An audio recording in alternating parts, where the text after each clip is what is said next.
Hi all, ಎಲ್ಲರೂ ಹೇಗಿದ್ದೀರಾ? ಚೆನ್ನಾಗಿದ್ದೀರಾ ಅಂದ್ಕೊಂಡಿದ್ದೀನಿ. ಇವತ್ತೊಂದು ವಿಶೇಷವಾದ ರೆಸಿಪಿ ಜೊತೆ ಬಂದಿದ್ದೀನಿ ನೋಡಿ. ಈ ಸೊಪ್ಪು ನೋಡ್ತಾ ಇರ್ಬೋದು, ಯಾವ ರೀತಿ ಬಿಡಿಸೋದು ಅಂತ ಕ್ಲೋಸಪ್ಪಲ್ಲಿ ತೋರಿಸ್ತಾ ಇದ್ದೀನಿ. ಇದಕ್ಕೆ ಸೀಗೆ ಸೊಪ್ಪು ಅಂತ ಕರೀತಾರೆ.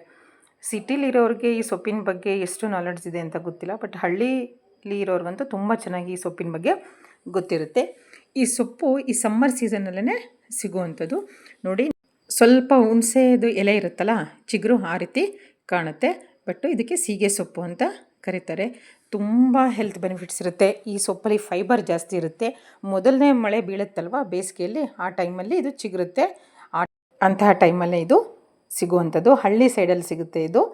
ನೋಡಿ ಎಷ್ಟು ಚೆನ್ನಾಗಿದೆ, ತುಂಬ ಘಮ ಘಮ ಅನ್ನುತ್ತೆ. ಅದನ್ನು ಸಾಂಬಾರು ಮಾಡಬೇಕಾದ್ರೆ ಮೊದಲು ಇದನ್ನು ಬಿಡಿಸಿ ಈ ರೀತಿ ರೆಡಿ ಮಾಡ್ಕೋಬೇಕು.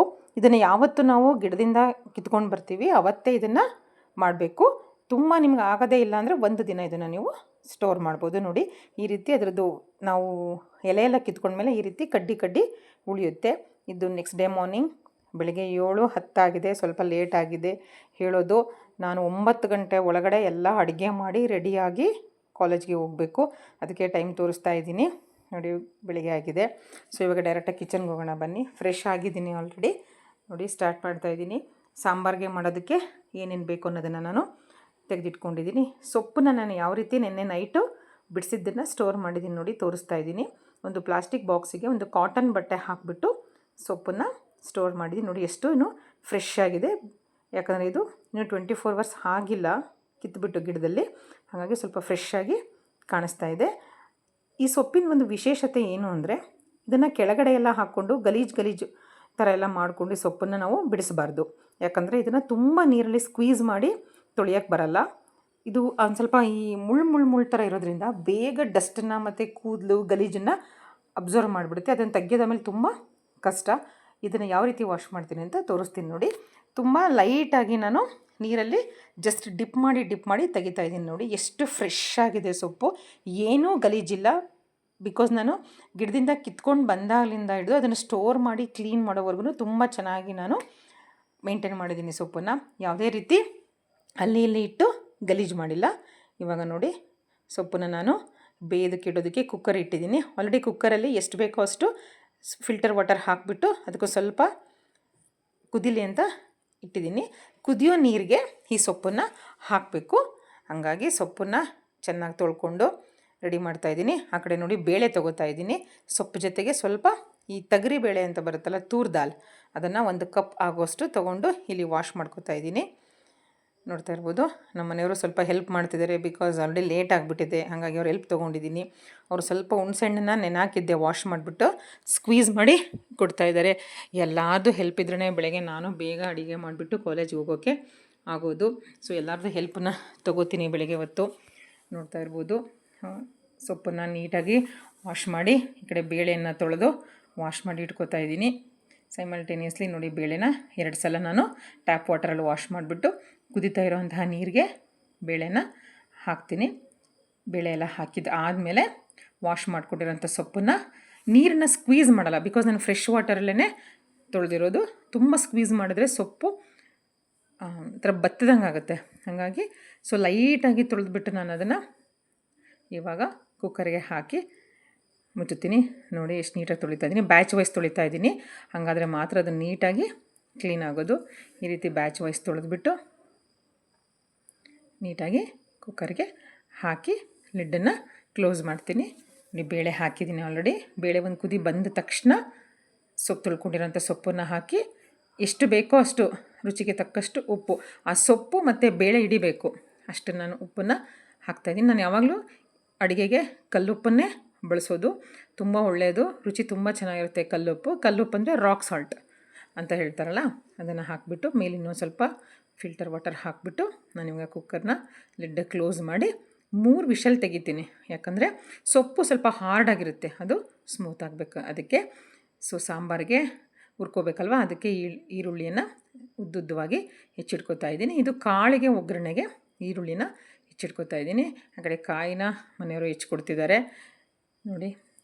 ಇವಾಗ ಕುಕ್ಕರ್ 3 ವಿಷಲ್ ಆಯಿತು. ಪಲ್ಯಕ್ಕೆ ನಾನು ಸೊಪ್ಪಿನ ಒಗ್ಗರಣೆಗೆ ಕಾಯನ್ನು ಮಿಕ್ಸಿಗೆ ಹಾಕೋತಾ ಇದ್ದೀನಿ. ಈ ಕಡೆ ಮೆಣಸಿಕಾಯಿನ ಬ್ರೇಕ್ ಮಾಡಿ ಇಟ್ಕೋತಾ ಇದ್ದೀನಿ, ಅದನ್ನು ಫ್ರೈ ಮಾಡಬೇಕು ಸಾಂಬಾರಿಗೆ. ಇಷ್ಟೊಂದು ಮೆಣಸಿನ್ಕಾಯಿ ಹಾಕಿದ್ದೀನಿ ಅಂತ ಅನ್ಕೋಬೋದು, ಸ್ವಲ್ಪನೂ ಖಾರ ಇಲ್ಲ ಮೆಣಸಿನ್ಕಾಯಿ, ಹಾಗಾಗಿ ಜಾಸ್ತಿ ಹಾಕಿದ್ದೀನಿ. ನೀವು ಇಷ್ಟೊಂದು ಹಾಕೋಕ್ಕೆ ಹೋಗಬೇಡಿ. ಸೊ ಮೆಣಸಿನ್ಕಾಯಿ ಎಷ್ಟು ಖಾರ ಇರುತ್ತೆ ಅದ್ರ ಮೇಲೆ ನೀವು ಎಷ್ಟು ಅಡುಗೆ ಮಾಡ್ತಿದ್ದೀರಾ, ಎಷ್ಟು ಜನಕ್ಕೆ ಸಾಂಬಾರು ಮಾಡ್ತಿದ್ದೀರಾ ಅದ್ರ ಮೇಲೆ ನೀವು ಮೆಣಸಿನ್ಕಾಯಿ ಕ್ವಾಂಟಿಟಿನ ಕಡಿಮೆ ಜಾಸ್ತಿ ಮಾಡ್ಕೋಬೋದು. ಇಲ್ಲಿ ನೋಡ್ತಾ ಇರ್ಬೋದು 3 ವಿಷಲ್ ಆದಮೇಲೆ ನಾನು ಸೊಪ್ಪು ಬೇಳೆ ಸಪ್ರೇಟು ಮತ್ತು ವಾಟರ್ ಸಪ್ರೇಟ್ ಸ್ಟ್ರೈನ್ ಮಾಡಿ ಇಟ್ಕೊಂಡಿದ್ದೀನಿ. ಇವಾಗ ಇದಕ್ಕೆ ಹುಣಸೆಹಣ್ಣು ರಸವನ್ನು ಆವಾಗಲೇ ರೆಡಿ ಮಾಡಿ ಇಟ್ಕೊಂಡಿದ್ನಲ್ಲ ಅದನ್ನು ಸೋಸ್ಕೊತಾ ಇದ್ದೀನಿ. ಎಷ್ಟು ರೆಸಿಡಿ ಬಂದಿದೆ ನೋಡಿ. ಹಾಗಾಗಿ ಸ್ವಲ್ಪ ಅದೇ ನೀರನ್ನು ಹಾಕಿ ಮಿಕ್ಸ್ ಮಾಡಿ ಫಿಲ್ಟ್ರ್ ಮಾಡಿ ಸಪ್ರೇಟಾಗಿ ತೆಗೆದಿಟ್ಕೊಂಡಿದ್ದೀನಿ. ಕಾಳನ್ನು ಸತ ಸ್ವಲ್ಪ ನೀರೇನಾದರೂ ಮಿಕ್ಕಿದ್ರೆ ಸ್ಟ್ರೈನ್ ಆಗಲಿ ಅಂತ ಪಕ್ಕದಲ್ಲಿ ಇಡ್ತಾಯಿದ್ದೀನಿ. ಇಷ್ಟು ಚೆನ್ನಾಗಿ ಪರ್ಫೆಕ್ಟಾಗಿ ಕಾಳು ಮತ್ತು ಸೊಪ್ಪು ಬೆಂದಿದೆ. ಈ ಬೇಳೆ ಇದೆಯಲ್ಲ ತುಂಬ ಸ್ಮ್ಯಾಶ್ ಆಗಬಾರ್ದು, ಸ್ವಲ್ಪ ಕಾಣಿಸ್ತಾ ಇರಬೇಕು. ಈ ಕಡೆ ಆಲ್ರೆಡಿ ಮುದ್ದೆಗಿಟ್ಟಿದ್ದೀನಿ. ಈ ಥರ ಸೊಪ್ಪು ಸಾರು ಬಸ್ಸಾರು ಎಲ್ಲ ಮಾಡಿದಾಗ ರಾಗಿ ಮುದ್ದೆ ಇದ್ಬಿಟ್ರೆ ಆಹಾ ಎಷ್ಟು ಚೆನ್ನಾಗಿರುತ್ತೆ. ಈ ಕಡೆ ಮುದ್ದೆಗೆ ನೀರು ಹಾಕಿ ಸ್ವಲ್ಪ ಅದು ಬಿಸಿ ಆದಮೇಲೆ ಅದಕ್ಕೆ ರಾಗಿ ಪೌಡ್ರನ್ನ ಹಾಕಿ ಸೈಡಿಗೆ ಇಟ್ಟಿದ್ದೀನಿ. ಈಗ ಈ ಕಡೆ ಸಾಂಬಾರಿಗೆ ನಾವು ಮಸಾಲೆಯನ್ನು ಹುರ್ಕೊಳ್ಳೋಣ. ಸ್ವಲ್ಪ ಎಣ್ಣೆ ಹಾಕಿದ್ದೀನಿ. ಎಣ್ಣೆ ಅದಕ್ಕಾದಮೇಲೆ ಅದಕ್ಕೆ ಸಾಸಿವೆ ಎಲ್ಲ ಏನೂ ಹಾಕೋದು ಬೇಡ. ನಾವೇನು ಮೆಣಸಿನ್ಕಾಯಿ ಇಟ್ಕೊಂಡಿದ್ವಲ್ಲ ಹಸಿ ಮೆಣಸಿನ್ಕಾಯಿ, ಉದ್ದುದ್ದಕ್ಕೆ ಹೆಚ್ಚಿರೋ ಈರುಳ್ಳಿ, ಸೊ ಹೆಚ್ಕೊಂಡಿರೋಂಥ ಕಾಯಿ. ನೀವು ಕಾಯಿ ಏನಾದರೂ ಗ್ರೇಟ್ ಮಾಡಿದರೆ ಅದನ್ನು ಇವಾಗೇನಾದರೂ ಉರಿಯೋ ಅವಶ್ಯಕತೆ ಇಲ್ಲ. ನಾನು ಪೀಸ್ ಮಾಡಿದ್ನಲ್ಲ ಹಾಗಾಗಿ ಸ್ವಲ್ಪ ಬೆಚ್ಚಗೆ ಮಾಡ್ಕೊತಾ ಇದ್ದೀನಿ. ಯಾಕಂದರೆ ಸಾಂಬಾರು ಬೇಸಿಗೆ ಅಲ್ವಾ, ಬೇಗ ಹಾಳಾಗಲ್ಲ ಅಂತ ಸ್ವಲ್ಪ ಕಾಯನ್ನು ಎಣ್ಣೆಯಲ್ಲಿ ಫ್ರೈ ಮಾಡ್ಕೊತಾ ಇದ್ದೀನಿ. ಇದಕ್ಕೆ 3ರಿಂದ 4 ಸ್ಪೂನು ಜೀರಿಗೆ ಹಾಕ್ತಿದ್ದೀನಿ. 2 ಸ್ಪೂನು ಧನಿಯಾ ಪೌಡ್ರು ಹಾಕ್ತಾಯಿದ್ದೀನಿ, ಅಂದರೆ ಕೊತ್ತಂಬರಿ ಬೀಜದ ಪುಡಿಯನ್ನು ಹಾಕ್ತಾಯಿದ್ದೀನಿ.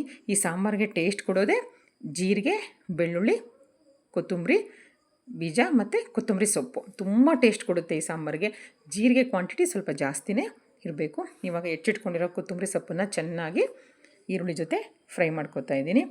ಒಂದು ಟಿಪ್ ಏನು ಅಂದರೆ ಬೇಸಿಗೆಯಲ್ಲಿ ಈ ಥರ ಹಸಿ ಸಾಂಬಾರನ್ನ ಮಾಡಬೇಕಾದ್ರೆ ಚೆನ್ನಾಗಿ ಮಸಾಲೆಯನ್ನು ಎಣ್ಣೆಯಲ್ಲಿ ಹುರ್ಕೋಬೇಕು. ಹಂಗಾದರೆ ಸಾಂಬಾರು ಸಂಜೆವರೆಗೂ ಹೊರಗಡೆನೇ ಇಟ್ಟರು ಕೆಡಲ್ಲ, ತುಂಬ ಚೆನ್ನಾಗಿರುತ್ತೆ. ಇವಾಗ ನಾನು ಸಾಂಬಾರಿಗೆ ಸ್ವಲ್ಪ ಬೇಯಿಸಿಟ್ಕೊಂಡಿರೋಂತಹ ಸೊಪ್ಪು ಮತ್ತು ಕಾಳನ್ನು ಬೇಳೆಯನ್ನು ಸಪ್ರೇಟಾಗಿ ಸ್ವಲ್ಪ ಕೂಲಾಗಲಿ ಅಂತ ತೆಗೆದಿಟ್ಟಿದ್ದೀನಿ. ಬಸ್ಸಾರಿಗೆ ನಾವು ಯಾವ ಸೊಪ್ಪು ಮತ್ತು ಕಾಳನ್ನು ಬೇಯಿಸಿಟ್ಕೊಂಡಿರ್ತೀವೋ ಅದನ್ನು ಮಸಾಲೆ ಜೊತೆ ರುಬ್ಬಿ ಹಾಕಿದ್ರೆ ಅಷ್ಟೇ ಸಾಂಬಾರು ತುಂಬ ಟೇಸ್ಟಾಗಿ ಬರೋದು. ಮುದ್ದೆಗೆ ನೋಡಿ ರೆಡಿ ಮಾಡ್ತಾಯಿದ್ದೀನಿ. ಮುದ್ದೆ ಮಾಡಿಬಿಟ್ಟು ಆಮೇಲೆ ಸಾಂಬಾರು ಮತ್ತು ಕಾಳನ್ನು ಒಗ್ಗರಣೆ ಹಾಕ್ತೀನಿ. ಯಾಕಂದರೆ ತುಂಬ ಹೊತ್ತಾಯಿತು ಮುದ್ದೆ ಬೇಯ್ತಾನೇ ಇದೆ ಒಲೆ ಮೇಲೆ. ತುಂಬ ಹೊತ್ತು ಬಿಟ್ಟರೆ ತುಂಬ ಹಾರ್ಡ್ ಆಗಿಬಿಡುತ್ತೆ, ಮುದ್ದೆ ಸ್ಮೂತಾಗಿ ಇರಲ್ಲ. ನಾವು ದಿನಕ್ಕೆ ಒಂದು ಸಲನಾದರೂ ಮುದ್ದೆ ತಿಂತೀವಿ. ಯಾಕಂದರೆ ರಾಗಿ ಮುದ್ದೆ ದೇಹಕ್ಕೆ ತುಂಬ ತಂಪು ಮತ್ತು ಒಳ್ಳೆಯದು. ಇವಾಗ ಕಾಳಿಗೆ ಒಗ್ಗರಣೆಗೆ ಇಟ್ಟಿದ್ದೀನಿ. ಸ್ವಲ್ಪ ಎಣ್ಣೆ ಜಾಸ್ತಿ ಹಾಕ್ತಿದ್ದೀನಿ, ಯಾಕಂದರೆ ಸೊಪ್ಪಲ್ವಾ ಡ್ರೈ ಆಗಿಬಿಡುತ್ತೆ. ಹಾಗಾಗಿ ಸೊ ಎಣ್ಣೆ ಕಾದ್ಮೇಲೆ ಸ್ವಲ್ಪ ಸಾಸಿವೆ, ಜೀರಿಗೆ, ಒಣ ಕರಿಬೇವು. ನಾನು ಜಾಸ್ತಿ ಸ್ವಲ್ಪ ಒಣ ಕರಿಬೇವೇ ಯೂಸ್ ಮಾಡ್ತೀನಿ, ನಂಗೆ ತುಂಬ ಇಷ್ಟ ಟೇಸ್ಟು.